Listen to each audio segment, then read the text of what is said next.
Salut à tous, amoureux étrangers du cinéma, nous allons aujourd'hui réagir au trailer du film Nosferatu avec Bill Skarsgård. Film réalisé, alors attention, film réalisé par Robert Edger, voilà, le réalisateur de The Witch. Merci à Horror News FR. Et avec donc, bien évidemment, Bill Skarsgård, William Dafoe et Lily Rose Depp, la fille de Johnny Depp. Un film que beaucoup attendent et qui est donc un remake du film Nosferatu de 1922. Qui donc fait partie des films de l'ancien cinéma allemand, que je vous conseille de voir. Il y a beaucoup d'effets de lumière, il y a beaucoup de jeux d'ombre dans le film. C'est vraiment un film qui est fort en avance sur son époque en termes de technique de mise en scène. Et qu'est-ce qu'on était inventif pour les transitions à cette époque. Oh, qu'est-ce qu'on aimait faire des choses qui changeaient de l'habitude. Des plans qui étaient difformes pour perdre le spectateur. Des décors qui étaient faits à la peinture, qui étaient surréalistes, comme ça le spectateur il se dit attends mais ce plan n'est pas normal, il n'est pas logique, il y a un problème.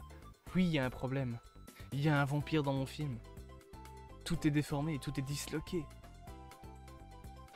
Ce cinéma là me manque. Non, plus sérieusement, on va réagir au trailer bien évidemment qui fait 1 minute 40, on ne perd pas plus de temps, je vous ai mis les sous-titres il me semble en anglais, c'est parti.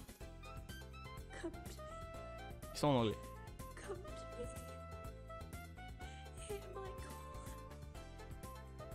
Entends mes aïeux.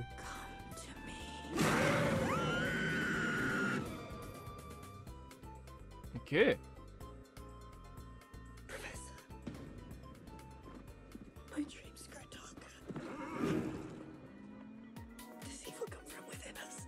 Année 1800 donc.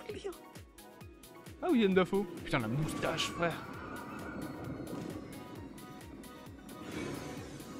Ok, moyennement convaincu par le château.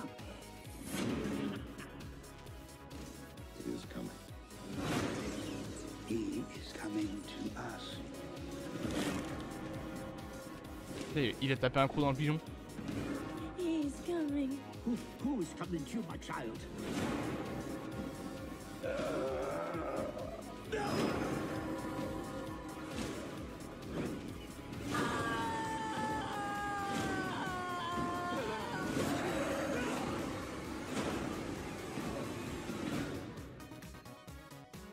We are here encountering a vampire.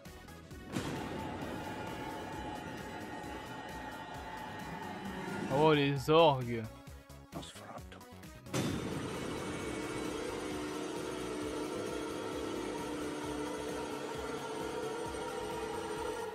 Ok. Christmas 2024. Tu sors un film d'horreur à Noël, toi? Sors-le en octobre. Je veux dire que c'est 2 mois avant. Ok, pourquoi pas.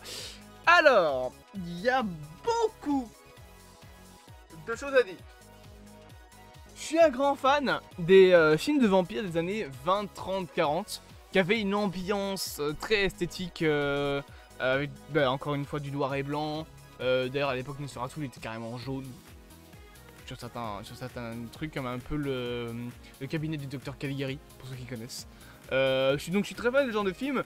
Il y a des codes très précis, c'est les musiques avec des orgues, les plans très subjectifs, beaucoup de déformation d'image.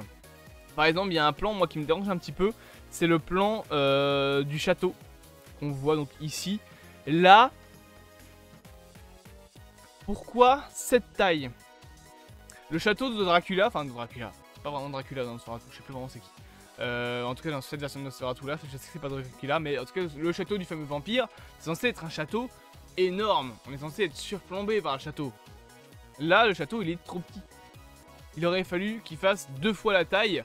Et qu'il soit beaucoup plus gros, quitte à être complètement illogique. On pourrait se dire, mais attends, mais il est pas censé tenir sur la montagne. On s'en fout. C'est le but de perdre un petit peu le spectateur dans la déformation des images. Il y a un plan que j'aime qui arrive par la suite, c'est ce plan-là. Donc avec le château un petit peu déformé, etc. Avec le pont où tu vois la porte qui est très longue, très très haute. Et c'est ce genre de choses qu'il faut. Déformer les décors. Là, vous avez fait une porte qui est abusément longue, un pont qui est très étroit, mais il fallait aussi faire un château aux dimensions bizarres, aux fenêtres élargies, Voilà, ce genre de choses, c'est important. Pareil pour, justement, Nosferatu en lui-même.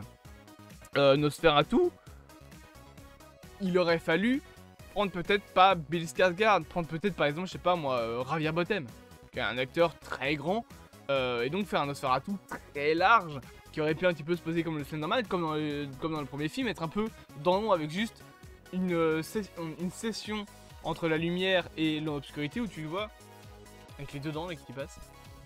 Comme dans le premier film en fait, comme dans Nosferatu. C'était un plan que je trouvais très très bien en termes de mise en scène. T'as une Nosferatu qui avait juste les mains comme ça sur les jambes, qui était bien droit comme un pic, comme une armoire, avec les yeux hyper écartés, avec juste les deux dents qui dépassaient. Tu te disais mais putain ce mec il est fou furieux, il est taré. Là, bah c'est un monstre. C'est un monstre de film un peu banal.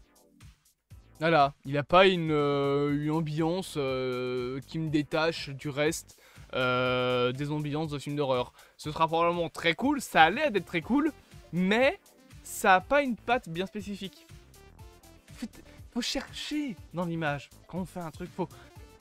Là, le plan, par exemple, je le trouve moyennement intéressant. On joue beaucoup sur la subjectivité pour empêcher qu'on voit Nosferatu en lui-même. Mais pourquoi ne pas avoir par exemple accentué le brin de lumière qui est derrière? Quitte à foutre le personnage dans l'obscurité, quitte à ce que ce soit une ombre complète. Jouons sur les déformations d'image. Et bien évidemment, le côté un petit peu années 30, il est léger. Alors oui, il y a la police d'écriture, il y a les orgues, donc les gros trucs d'église, etc. Mais déjà, on est loin, très loin de l'ambiance de Nosferatu, qui n'était pas aussi horrifique. Enfin si, ça l'était, mais différemment. Là, c'est beaucoup plus proche des films d'horreur de nos jours, avec beaucoup de screamers, etc. Là où il aurait fallu, justement, éviter du screamer. Et aussi, j'aurais bien aimé, soit que le film soit en noir et blanc. Oui, parce que c'est un remake d'un film des années 20, autant lui rendre hommage. Soit qu'il y ait un grain sur l'image. Comme s'il était vieux, comme si l'image était en train de crépiter.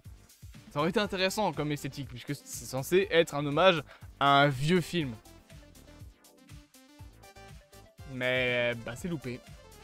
Ça a l'air quand même très cool, mais cherchez, quand vous faites des films, faites quelque chose de nouveau. Ne vous contentez pas de faire ce qu'on connaît. Soyez expérimental.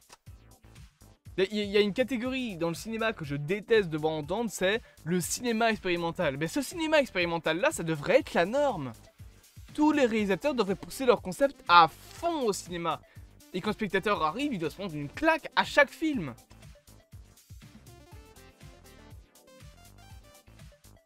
Le cinéma, l'art du mouvement. Mais profitez-en, putain. Expérimentez. Faites de l'art. Je sais pas, faites un film où il y a plein de couleurs qui sont pas logiques, mais qui en même temps ont une certaine harmonie, avec une idée derrière. Faites du vrai cinéma. Soyez créatifs.